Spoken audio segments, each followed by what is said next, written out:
नमस्कार, आप देख रहे हैं एसबीटी न्यूज। पेश है 19 सितंबर सोमवार सुबह 8:15 बजे राजस्थान की बड़ी खबरें। मुख्यमंत्री अशोक गहलोत ने रविवार को जोधपुर में 512 नई इंदिरा रसोइयों का शुभारंभ किया। इन नवीन रसोइयों के संचालन के बाद प्रदेश में इंदिरा रसोइयों की संख्या बढ़कर 870 हो गई है।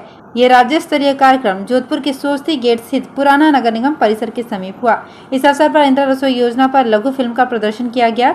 उन्होंने उत्कृष्ट कार्य करने वाले प्रदेश के विभिन्न जिलों के इंदिरा रसोई संचालकों को सम्मानित भी किया। मुख्यमंत्री ने इंदिरा रसोई संचालकों से कहा कि वे इंदिरा रसोई में भोजन ग्रहण करने वाले लाभार्थियों के प्रति अच्छा व्यवहार करें एवं उन्हें पूरे सम्मान के साथ भोजन परोसें। बारिश थमते ही राजस्थान में बिजली की मांग तेजी से बढ़ने लगी है। बिजली मांग और आपूर्ति में अंतर बढ़ता जा रहा है। तापमान में बढ़ोतरी के साथ ही त्योहारी सीजन को देखते हुए सरकार की चिंता बढ़ गई है। ऊर्जा विभाग के अफसर करीब 2180 मेगावाट अतिरिक्त बिजली खरीद की व्यवस्था में जुट गए हैं। बिजली की बढ़ती मांग के बीच पीईकेबी छत्तीसगढ़ खान से कोयले की आपूर्ति बंद हो गई है। इससे राजस्थान विद्युत उत्पादन निगम को मिलने वाले प्रतिदिन 9 रैक्स कोयले की कमी आ गई है। इससे निगम को प्राप्त होने वाले कुल कोयले में 40% तक की कमी आ गई है। इससे विभाग के अफसरों की चिंता बढ़ गई है। आज 19 सितंबर से राजस्थान विधानसभा का शुरू होने वाला सत्र हंगामेदार रहेगा। 20 सितंबर को बीजेपी राजस्थान विधानसभा का घेराव करेगी। रविवार को जयपुर में प्रदेश बीजेपी मुख्यालय पर हुई विधायक दल की बैठक में इसकी रणनीति तैयार की गई है। बैठक के फौरन बाद नेता प्रतिपक्ष गुलाब चंद कटारिया ने मीडिया से रूबरू होकर कहा कि 20 सितंबर को लंपी के मुद्दे पर बीजेपी का विधानसभा घेराव का कार्यक्रम है, जिसमें जयपुर और आसपास के जिलों से बीजेपी कार्यकर्ता आएंगे। वो विधानसभा के बाहर घेराव करेंगे और हम विधानसभा सदन के अंदर विरोध जताएंगे। जोधपुर में 512 नई इंदिरा रसोइयों के शुभारंभ समारोह के बाद सोस्ती गेट स्थित पुराना नगर निगम परिसर के समीप नई खुली रसोई में मुख्यमंत्री अशोक गहलोत, विधानसभा अध्यक्ष सीपी जोशी और कांग्रेस प्रदेशाध्यक्ष गोविंद सिंह डोटासरा के साथ विधायकों और अन्य नेताओं ने भोजन किया। गुणवत्ता परखी और सीख दी कि 8 रुपए में खाने के साथ सम्मान भी परोसे। इसके बाद उन्होंने थाली के 8 रुपए भी दिए। राजस्थान सरकार के बजट घोषणा के हिसाब से अब मधुमक्खी पालन में भी 40% की सब्सिडी दी जाएगी। ये योजना भारत सरकार की ओर से पहले से ही थी, लेकिन राजस्थान में ये योजना सिर्फ 1-2 जिलों में ही थी। अब चित्तौड़गढ़ को भी इस योजना से जोड़ दिया गया है। मधुमक्खी पालन अब लोकप्रिय व्यवसाय बन गया है। बड़ी संख्या में किसान इस व्यवसाय से जुड़ रहे हैं। इधर सरकार भी किसानों को मधुमक्खी पालन के लिए लगातार मोटिवेट कर रही है। राजस्थान के सरकारी स्कूलों में 6ठी से 12वीं कक्षा तक की अर्धवार्षिक परीक्षा का आयोजन दिसंबर में होगा। शिक्षा विभाग परीक्षाओं की तैयारी में जुट गया है। स्कूलों से छात्र संख्या मांगी जा रही है, जिससे उनकी संख्या के मुताबिक प्रश्न पत्र तैयार करवाए जा सकेंगे। वहीं अर्धवार्षिक परीक्षा के लिए पाठ्यक्रम जारी किया गया है। निर्धारित पाठ्यक्रम के अनुसार स्कूल तैयारी करवा रहे हैं। वहीं सामूहिक परीक्षा परिषद को उसके अनुसार ही प्रश्न पत्र तैयार करवाने हैं।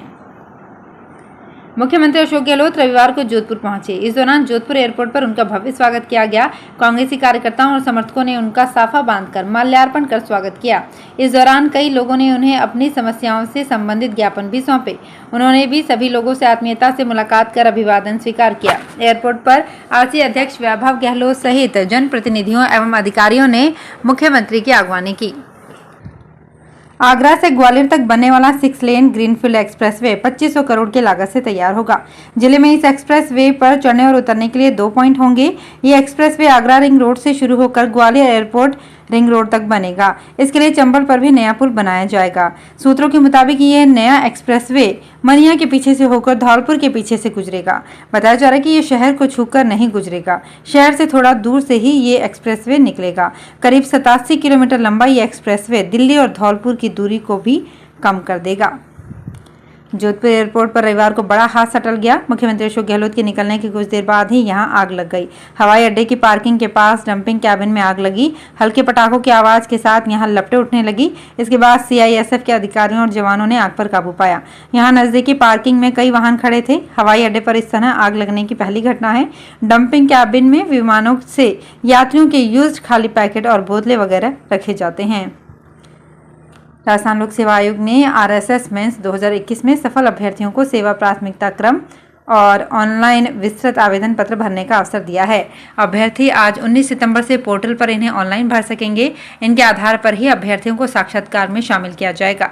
सचिव हरजीलाल अटल ने बताया कि आयोग की आरएएस एवं अधीनस्थ सेवा भर्ती परीक्षा मुख्य 2021 में उत्तीर्ण 2174 अभ्यर्थियों को ऑनलाइन विस्तृत आवेदन पत्र तथा सेवा प्राथमिकता क्रम भरना जरूरी होगा। ऑनलाइन आवेदन सोमवार से भरने शुरू होंगे। मुख्यमंत्री अशोक गहलोत ने रविवार को एक दिवसीय जोधपुर दौरे के दौरान बरकतुल्ला खान स्टेडियम के नवीनीकरण कार्य का लोकार्पण किया।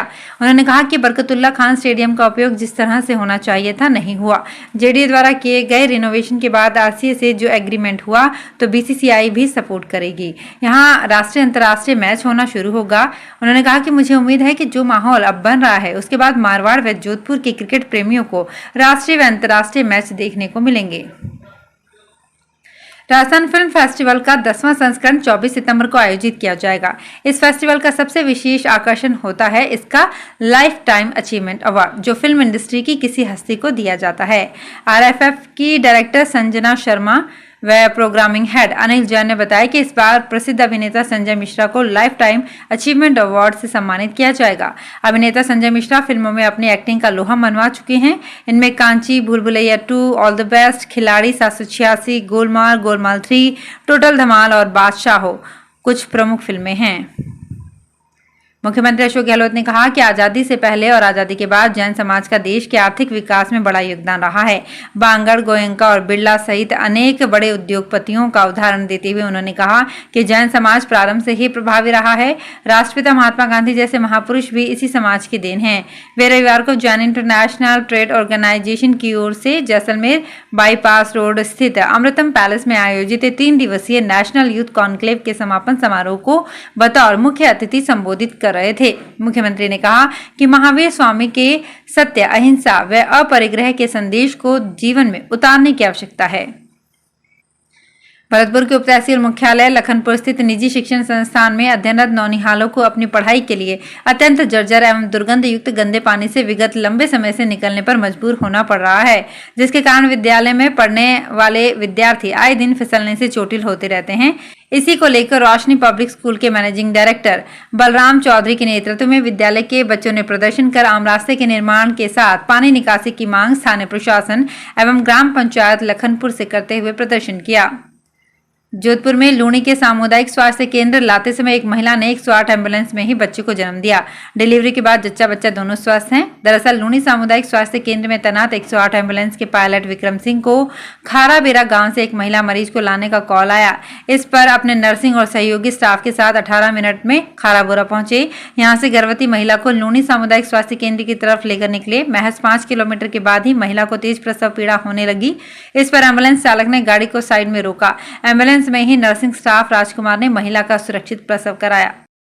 तो फिलहाल इस बुलेटिन में इतना ही, फिर हाजिर होंगे कुछ और बड़ी खबरों के साथ। अगर आप भी अपने आसपास की छोटी बड़ी और महत्वपूर्ण खबरों से अपडेट रहना चाहते हैं तो सब्सक्राइब कीजिए हमारे चैनल एसबीटी न्यूज को और प्रेस कीजिए बेल आइकन पर।